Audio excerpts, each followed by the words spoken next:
ஹிட்ரி படத்துடைய டீசர் பாத்தீங்களா, எப்படி இருந்துச்சு? நம்மள தான் அடிக்காம விட்டாங்க. அந்த அளவுக்கு ரத்தம் தெரிச்சு ஓடுது.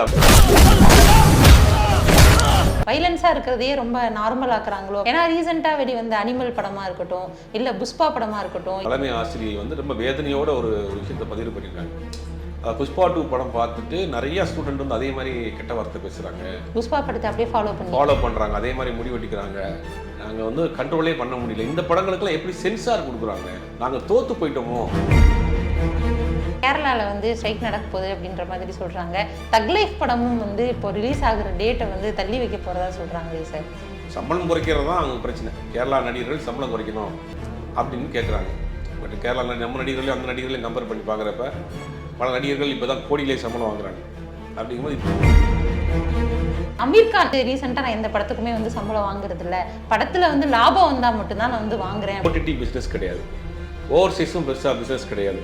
தேட்டர்கள் படம் நல்லா தான் ஓடுது. அப்படிங்கும்போது ஒரு ரிஸ்க் எடுக்கிறாங்க. தமிழில் இருக்கக்கூடிய இன்றைக்கி பெரும்பாலான ஹீரோஸ் வந்து அந்த கண்டிஷனில் தான் படம் பண்ணுறாங்க. சிம்புவாக இருக்கட்டும், சிவகார்த்திகேயனாக இருக்கட்டும். ஹிட்ரி படத்துடைய டீசர் பார்த்தீங்களா, எப்படி இருந்துச்சு? நம்மளை தான் அடிக்காம விட்டாங்க. அந்த அளவுக்கு ரத்தம் தெரிச்சு ஓடுது. அப்படியே டிப்பிக்கல் ஒரு தெலுங்கு படம் பார்க்குற அந்த ஃபீலோடு இருக்குது. பட் தெலுங்கு ஆடியன்ஸ்க்காக தான் எதிர்பார்ப்பாங்க. அப்படிங்கிறதுனால அவங்களுக்கு தேவையான என்னென்ன மசாலா அம்சங்கள் இருக்கோ அதெல்லாம் போட்டு படம். நம்ம அது மாதிரி நிறைய படங்கள் தமிழில் பார்த்துருக்கோம். நமக்கு அது பெருசாக வந்து ஒரு ஃபீல் ஆகலை. பட் தெலுங்கு ஆடியன்ஸுக்கு அந்த படம் ஒரு பெரிய எதிர்பார்ப்பார். இப்போ ஹிட்ரி படம் வந்து மே 1ஆம் தேதி ரிலீஸ் பண்ண போகிறதா சொல்லியிருக்காங்க. இன்னொரு பக்கம் வந்து ரெட்ரோ படமும் மே 1ஆம் தேதி ரிலீஸ் பண்ணியிருக்காங்க. இப்போ இந்த 2 படங்கள் வந்து எப்படி மோத போகுது? எது வந்து இது மோதலாகவே இருக்காது. ஏன்னா அது படம் ஆல்மோஸ்ட் ஆல்ரெடி அது ஒரு தெலுங்கு படம் தாங்கிறது எல்லாருக்கும் தெரியும். ஆனால் இப்போ தெலுங்கு படமா இருந்தால் கூட ரொம்ப ரசிக்க ஆரம்பிச்சிட்டாங்களே. கண்டென்ட் தான், உங்களுக்கு கண்டென்ட் தான் படம் நீங்கள் ஓட போகுது. அந்த படம் தெலுங்கு படம், தெலுங்கு நடிகர் அப்படிங்கிறது அது ஒரு கேட்டகரி. இப்போ சூர்யா படங்கிறது தமிழ்ல அவருக்கு ஒரு வேல்யூ இருக்குது, அவருக்கு ஒரு ஓப்பனிங் இருக்கு இல்லையா? இப்போ அதுவும் போட்டியாக நம்ம நினைக்க முடியாது. நல்ல டைரக்ட் தமிழ் படம், அது டைரக்ட் தெலுங்கு படம், அவ்வளோதான். இப்போ இன்னொரு பக்கம் பார்க்குறப்போ இந்த நானி அவங்களோட ஸ்டைல் ஃபார்மட் அவரோட இது வந்து கொஞ்சம் வேறதாக இருந்துச்சு. அடுத்து ஆக்ஷன் காட்ட ஆரம்பிச்சாரு. ஆனால் இந்த படம் வந்து ரொம்பவே வந்து வைலன்ஸாக இருக்கிறதையே ரொம்ப நார்மல் ஆக்குறாங்களோ அப்படின்ற ஒரு ஃபீல் இருக்குது. ஏன்னா ரீசெண்டாக வெளி வந்த அனிமல் படமாக இருக்கட்டும், இல்லை புஷ்பா படமாக இருக்கட்டும், இதெல்லாம் வந்து திரைத்துறையில் வர்றது எந்த அளவிற்கு வந்து ஒரு பாதுகாப்பற்ற ஒரு நிலையாக இருக்குது நம்ம சொல்லி. புஷ்பா 2 படத்தை பற்றி நேற்று ஹைதராபாத்தில் இருக்கக்கூடிய ஒரு கவர்மெண்ட் ஸ்கூலுடைய ஹெட்மாஸ்டர், தலைமை ஆசிரியை வந்து ரொம்ப வேதனையோட ஒரு விஷயத்தை பதிவு பண்ணியிருக்காங்க. புஷ்பா 2 படம் பார்த்துட்டு நிறைய ஸ்டூடெண்ட் வந்து அதே மாதிரி கெட்ட வார்த்தை பேசுகிறாங்க. புஷ்பா படத்தை அப்படியே ஃபாலோ பண்ணுறாங்க, அதே மாதிரி முடி வெட்டிக்கிறாங்க. நாங்கள் வந்து கண்ட்ரோலே பண்ண முடியல. இந்த படங்களுக்கெல்லாம் எப்படி சென்சார் கொடுக்குறாங்க?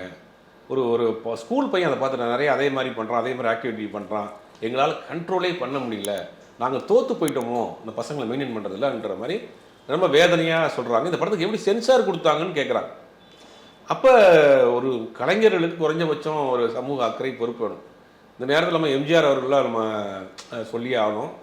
அது வந்து ரொம்ப லாங் டைமாக இருந்தால் கூட நம்ம அதை வந்து சொல்லலாம், அது ஒன்றும் பிரச்சனை இல்லை. எம்ஜிஆர் என்ன பண்ணுறாருன்னா எந்த படத்துலையுமே ஆபாச வசனமோ வந்து தண்ணி அடிக்கிறது மாதிரியோ, போதை தம் அடிக்கிற மாதிரியோ, அந்த மாதிரி பெண்கள் அவதூறாக பேசுகிற மாதிரியான காட்சிகள் கடைசி வரைக்கும் நடிக்கவே இல்லை. அது வந்து ஒரு அவருடைய ஸ்டைலாகவே ஃபாலோ பண்ணுறாரு. நம்மளை நம்பி காசு கொடுத்து தேட்டரில் வந்து வேலையை விட்டுட்டு பார்க்குறான், என்ஜாய் பண்ணுறான், நம்மளை ஃபாலோ பண்ணுறான். அவனுக்கு நமக்கு திருப்பி கொடுக்க வேண்டியது என்னது? நல்ல விஷயத்தை தான் சொல்லுவோம். அதனால தான் அந்த காலகட்டங்களில் பார்த்தீங்கன்னா எல்லா ஜிம்லேயும் வந்து எம்ஜிஆர் ஃபோட்டோ இருக்கும். எம்ஜிஆர் ரசிகர்கள் எல்லாமே எம்ஜிஆர் மாதிரி இந்த கரலா கட்டை சுற்றுறது, அந்த மாதிரி டைட்டாக சட்டை போட்டுக்கிறது, மீசை வரைஞ்சிக்கிறது, கர்லிங் கேர் வச்சுக்கிறது. பார்த்தீங்கன்னா எல்லாத்துலேயும் ரொம்ப ஒரு அந்த ஊரில் எம்ஜிஆர் ரசிகராக தனியாக தெரிவாங்க. அப்போ அதை கரெக்டாக ஃபாலோ பண்ணாங்க. நம்ம பின்னாடி வரக்கூடிய ஒரு கூட்டத்துக்கு ஏதாவது ஒன்று பண்ணணும். ஏன் சொல்லப்போனால் சுதந்திரத்துக்காகவே கலைஞர்கள் நிறையா பார்ட்டிசிபேட் பண்ணியிருக்காங்கிறது நமக்குலாம் தெரியும். அப்படிங்கும்போது ஒவ்வொரு கலைஞர்களுக்கும் குறைந்தபட்சம் சமூக அக்கறை இருக்கணும். படம் பார்க்க வரக்கூடிய ஆடியன்ஸ் இந்த 18 ஒரு 25-26 வயசுக்குள்ள இருக்கிற ஆடியன்ஸ் தான். இப்போ அவங்களுக்கு வந்து நீங்கள் அவங்களுக்கு ஒரு இந்த டிராகன் படம்லாம் உண்மையிலேயே பாராட்டக்கூடிய விஷயமா இருக்குது. அந்த படிப்பு தான் முக்கியம், கல்வியை நீங்கள் படிக்கிற விட்டுட்டிங்கன்னா பின்னாடி கஷ்டப்படுவீங்கிற ஒரு மெசேஜை ரொம்ப கமர்ஷியலாக சொல்லியிருக்காங்க. இந்த படம் பார்த்து வெளியே வர்றப்போ அந்த ஒரு மனசில் தைக்கும், அப்பா அம்மாவுடைய தியாகம் என்னங்கிறது ஒரு உறுத்தல் இருக்கும்.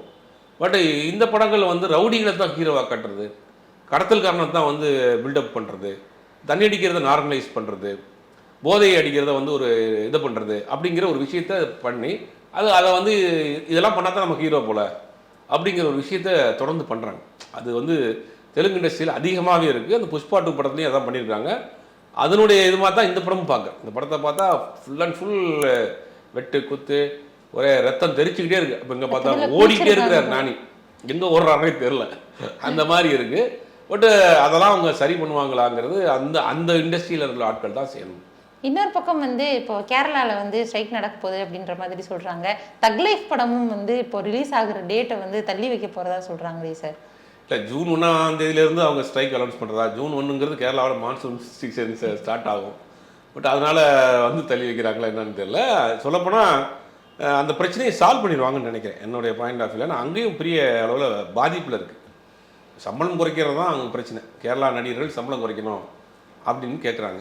பட் கேரளா நம்ம நடிகர்களையும் அந்த நடிகர்களையும் கம்பேர் பண்ணி பார்க்குறப்ப பல நடிகர்கள் இப்போ தான் கோடியிலே சம்பளம் வாங்குறாங்க. அப்படிங்கும்போது இப்போ தான் அந்த இண்டஸ்ட்ரி கொஞ்சம் கொஞ்சமாக டெவலப் ஆகிட்டு வருது.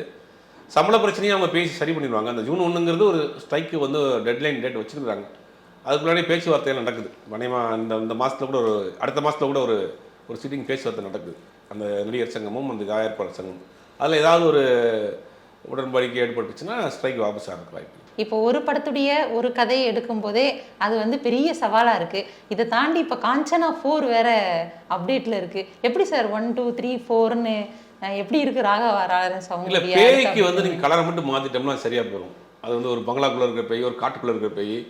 பேய்க்கு வந்து உருவம் இருக்காது இல்லையா? அதனால் அந்த கதை வந்து பார்ட் 2 வரைக்கும் போகுது. என் பேய் எப்படி இருந்தாலும் பயம் காட்ட போகுது. ஒரு படத்தில் பயம் காட்டும், ஒரு படத்தில் காமெடி பண்ணும் பேய், ஒரு படத்தில் ஃப்ரெண்ட்லியாக இருக்கும், ஒரு படத்தில் பேயை காதலிப்பாங்க. அந்த பேயை வச்சு இவங்க என்னென்ன ஆட்டம் போடுறாங்களோ போட்டு அது வந்து உங்களுக்கு அது வந்து எவருக்குன்னு ஆயிடும். இதே ஒரு ஸ்டோரி ஓரியன்டாக சொல்லிட்டு ஒரு படத்தை செகண்ட் பார்ட் 2 பார்ட் 3 பண்ணுறப்ப என்ன ஆகுனா அது நமக்கு வந்து பெருசாக. இப்போ இந்தியன் 2 அடி வாங்கினது அதுதான். இந்தியன் 2 கதை வந்து எல்லாருக்குமே தெரியும். இப்போ இருக்கிற ஜெனரேஷனுக்கு அந்த படத்தை எல்லாம் டிவிலாம் போட்டு அடிக்கடி பார்த்து அந்த படமும் பார்த்துட்டாங்க. அப்படிங்கும்போது லஞ்சம் வாங்கினா தண்டிக்கக்கூடிய ஒரு தாத்தா இருக்காரு அப்படிங்கிற அந்த விஷயமே கிரிஞ்சான விஷயம். அதை நீங்கள் பார்ட் 2 வேறு படுத்திக்கிறேன் யார் பாப்பா? அப்போ அந்த படம் மாதிரி படங்கள் நீங்கள் பார்ட் 2 எடுக்கிறத மாதிரி. பேய் படத்துக்கு என்ன ஒரு பெரிய ப்ளஸ் என்னன்னா, அந்த பேய் நீங்கள் எப்படி வேணாலும் பயன்படுத்திக்கலாம். அது கைமண் மாதிரி. இந்த பேய் வந்து காமெடி பண்ணும், இந்த பேய் வந்து ரொம்ப ரக்கடாக இருக்கும், இந்த பேய் வந்து லவ் பண்ணும் அப்படின்னு பேயை வச்சு நீங்கள் மாற்றி மாற்றி போடுறதுனால அது வந்து ஒரு தெரிய மாட்டேங்குது. இப்போ பேயை பார்த்தா எந்த பேய் பயமா இருக்கும்ன்றதை தாண்டி இப்போ எந்த பேய் வந்து ரொம்ப அழகா இருக்கு, எந்த பேய் வந்து காமெடி பண்ணு, பேய் காமெடி பண்ணுறதெல்லாம் கொண்டு வந்துட்டாங்க. பேய் காமெடி பண்ணுது, பேய் வந்து லவ் பண்ணுது, பேய் வந்து மிரட்டுது. நம்மளாம் சின்ன பிள்ளைலாம் பேய்னா பயமா இருந்துச்சு. இந்த காஞ்சனா முடியலாம் வந்த பிறகு பேய் பயமே போயிடுச்சு. இப்போ பேய்னா இப்படிதான் இருக்கும் அப்படின்னு. அந்த மாதிரி அந்த பேய் படத்துக்கு உண்டான பார்ட் 2 பார்ட் 3 பண்றது வந்து நம்ம ஏற்கனவே இந்த படம் முனி மட்டும் கிடையாது, முனி காஞ்சனா நிமாண்டி காலனி மாதிரியான படங்கள்லாம் வந்து உங்களுக்கு அது வந்து அந்த பேய் எப்படி வேணாலும் நம்ம யூஸ் பண்ணிக்கலாம். அதுக்கு ஒரு புதுசாக ஒரு ஸ்கிரிப்ட் பண்ணிக்கலாம். முனியில் அந்த முனியில் வந்த பேய் வந்து ரொம்ப வந்து கோவக்கார பேய், இது வந்து காமெடியான பேய், சாந்தமான பேய்னு வந்து மாற்றிக்கிட்டு அதை என்னென்ன பண்ணுங்கிறத புதுசாக ஸ்கிரிப்ட் பண்ணிக்கலாம். அது மேட்ச் ஆயிருக்கு. ஆனால் கதையோடு வரக்கூடிய படத்தை பார்ட் 2 எடுக்கிறப்ப தான் நம்ம மாட்டிக்கிறோம். சரி, இப்போ இன்னொரு பக்கம் வந்து நடிகர்கள்லாம் வந்து சம்பளத்தை ஒரு பக்கம் ஏற்றிட்டு இருக்கிறாங்க. இப்போ கேரளாவில் சம்பளத்திற்காக வந்து ஸ்ட்ரைக் வருது. இந்த நிலையில் அமீர்கான் அவங்களுடைய விஷயங்கள் வந்து கொஞ்சம் கவனம் ஈர்க்குது அப்படின்னு சொல்லலாம். அவர் சம்பள விஷயத்தில் வந்து என்ன சொல்லியிருக்காங்க அப்படின்னா, இந்த மாதிரி வந்து ரீசெண்டாக நான் எந்த படத்துக்குமே வந்து சம்பளம் வாங்குறது இல்லை, படத்தில் வந்து லாபம் வந்தால் மட்டும்தான் நான் வந்து வாங்குறேன் அப்படின்னு சொல்லியிருக்காரு. எந்த அளவுக்கு அது வந்து உண்மையான ஒரு தகவலாக இருக்குது, அதை பற்றி சொல்லலாம். அமீர்கான் மட்டும் கிடையாது, இப்போ நிறையா நடிகர்கள் வந்து அந்த அந்த ஸ்கீமுக்கு வந்துட்டாங்க. ஏன்னா ஓடிடி பிஸ்னஸ் கிடையாது, ஓவர்சீஸும் பெருசாக பிஸ்னஸ் கிடையாது, தேட்டர்கள் படம் நல்லா தான் ஓடுது. அப்படிங்கும்போது ஒரு ரிஸ்க் எடுக்கிறாங்க. தயாரிப்பாளர் ஒரு படம் 50 கோடியில் படம் எடுக்கிறாருன்னா ரிஸ்க் எடுக்கிறாரு. அந்த ரிஸ்கில் நீங்களும் கலந்துக்குங்க அப்படின்னு கேட்குறாங்க. இப்போ ஆல்மோஸ்ட் எல்லா நடிகர்களும் அந்த அந்த ஃபார்மெட்டுக்கு வந்துட்டாங்க. இப்போ அது மாதிரி அமீர்கான் மட்டும், சல்மான் கான், ஷாருக் கான் எல்லாருமே அவங்களும் ஒரு சைலண்ட் ப்ரொடியூசர் ஆகிடுறாங்க. ஒரு அட்வான்ஸ் கொடுக்குறாங்க. ஒரு படத்துக்கு அமீர்கான் 50 கோடி ரூபா சம்பளம் வாங்குறாருன்னா அவருக்கு ஒரு 10 கோடி ரூபா கொடுத்துட்டு மீதி ஆரம்பிக்கிறாங்க. மிச்சம் படத்தை பிஸ்னஸ் பண்ணிட்டு வரதில் அவருக்கு உண்டான ஷேரு 40 கோடி ரூபா சம்பளம்னா கூட 10 லட்சம் வர லாபம் வந்திருக்கா, 10 கோடி ரூபா லாபம் வந்திருக்கா, 50 கோடி அவங்க கொடுத்துறாங்க. இந்த மாதிரியான சிஸ்டம் வந்து இப்போ கொண்டு வராங்க. அது வந்து பாலிவுட்லாம் ஆரம்பிச்சிருக்காங்க. இப்போ தமிழ்லேயே அந்த மாதிரி வந்துருச்சு. தமிழில் இருக்கக்கூடிய இன்றைக்கி பெரும்பாலான ஹீரோஸ் வந்து அந்த கண்டிஷனில் தான் படம் பண்ணுறாங்க. சிம்புவாக இருக்கட்டும், சிவகார்த்திகேயனாக இருக்கட்டும், எல்லாருமே அந்த கண்டிஷனில் தான் படம் பண்ணுறாங்க. நாங்களும் உங்களோட வந்து இதில் கொஞ்சம் ஷேர் பண்ணிக்கிறோம் அப்படிங்கிறது இது வந்து ஒரு ஆரோக்கியமான விஷயம் தான். இன்னொரு பக்கம் வந்து இப்போ அமீர் கான் விஷயத்தை பற்றி பேசுகிறப்போ தமிழ் படங்களை எல்லாம் வந்து அவர் பயங்கரமாக வந்து பாராட்டி இப்போ சமீபத்தில் அந்த செய்திகள்லாம் வந்துட்டு இருக்கு. அது மட்டும் இல்லாமல் தமிழ் இயக்குநர்கள்லாம் வந்து மற்ற மொழிகளில் வந்து படம் எடுக்கிறதுலையும் ஆர்வமாக இருக்காங்க. அந்த வகையில் அமீர் கான் கிட்ட இருந்து நம்ம தமிழ் மொழியில் படம் எதிர்பார்க்கலாமா? டைரக்ட் தமிழ் படம் பண்ண மாட்டார். லோகேஷ் கனகராஜ் ஒரு ஹிந்தி படம் பண்ணுறாரு அமீர் கானை வச்சு, எல்லாருக்கும் தெரியும். அந்த படத்தை வேணால் தமிழில் ஏதாவது டப் பண்ணி போடலாம். பொதுவாகவே வந்து சவுத் இந்தியன் மூவிஸ் மேலே வந்து பாலிவுட்டில் ஒரு பெரிய இப்போ வந்துருச்சு. பாகுபலி, மஞ்சுமல் பாய்ஸு, கேஜிஎஃப், இந்த மாதிரி பெரிய அளவில் வசூல் கொடுக்குறப்ப அங்கே இருக்கிற டெக்னீஷியன்ஸுக்கு இங்கே ஒரு கவனம் வந்திருக்கு. இதெல்லாம் நம்ம அங்கே பார்த்து எடுப்போம், அவங்க தான் வந்து பிரம்மாண்ட படங்கள் எடுப்பாங்க. வெளிநாடுகளில் போய் பாடல் காட்சிகள் எடுக்கிறதெல்லாம் ஹிந்தி படங்களில் வந்து ஒரு பிரம்மாண்டம் இருக்கும். ஆனால் இன்றைக்கி சவுத் இந்தியன் படம், தமிழ் படம், தெலுங்கு படம், மலையாள படங்களுடைய பிரம்மாண்டம், அதனுடைய கதை, வசூல் 1000 கோடி வசூல்றோம். அங்கே பெரிய விஷயமா பார்க்கப்படுது. சவுத் இந்தியாவிலேருந்து வந்து இது பண்ணுறாங்கன்னு. அப்போ இந்த சவுத் இந்தியன் மூவிஸை வந்து ரொம்ப வாட்ச் பண்ணுறாங்க.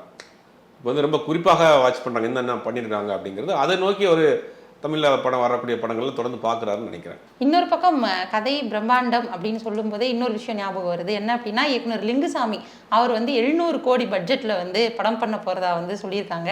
ஏற்கனவே ரீசெண்டாக அவருடைய படங்கள் வந்து பெரிய அளவில் வசூலிக்கலைன்ற மாதிரியான ஒரு தகவல் இருக்குது. இதை பற்றி சொல்லுங்கள் சார். இல்லை, ஆரம்பிக்க போகிறதாக ரொம்ப வருஷமாக சொல்லிட்டு இருக்காரு. மகாபாரதனுடைய ஒரு கதையை வந்து எடுத்து ஃபுல்லாக ஒரு பாகுபலி மாதிரி ஒரு பெரிய படம் பண்ணுற போகிறேன் அப்படின்னு ரொம்ப நாளாக சொல்லிகிட்டு இருக்காரு. அது எந்த அளவுக்கு மூவ் ஆகிருக்குங்கிறது தெரியல. பட் 700 கோடிங்கிறது யார் அதை இன்வெஸ்ட் பண்ண போகிறா, யார் ப்ரொடியூசர் அப்படிங்கிறதும் ஒரு இதாக தான் இருக்குது. அது ரொம்ப நாளாக சொல்லிகிட்டே இருக்கிறாங்க, அவ்வளோதான். இப்போ சங்கர் அவங்களுக்கு வந்து அடுத்து வந்து இந்தியன் வந்து ஸ்டார்ட் ஆக போதா சார்? இல்லை, இந்தியன் 3 வந்து அதில் சின்ன ஒரு போர்ஷன் தான் பண்ண போகிறாங்க. அது ஒரு சின்ன பேட்ச் ஒர்க் மாதிரி தான் பண்ணிவிட்டு படத்தை ஜாயின் பண்ணிட்டாங்கன்னா இந்தியன் 3 முடிஞ்சிடும். அடுத்து அவர் பண்ண போகிற படம் வந்து துருவ் விக்ரம் வச்சு ஒரு படம் பண்ணுறாரு. துருவ் விக்ரமும் அவங்களும் சேர்ந்து ஒரு படம் பண்ணுறாரு. அந்த படம் தான் இம்மீடியட்டாக அவர் ஆரம்பிக்க போகிறார். ஓகே சார், இன்னைக்கு சினிமாவில் வந்து நிறைய விஷயங்களை வந்து எங்களோட பகிர்ந்து கொண்டதுக்கு நன்றி சார்.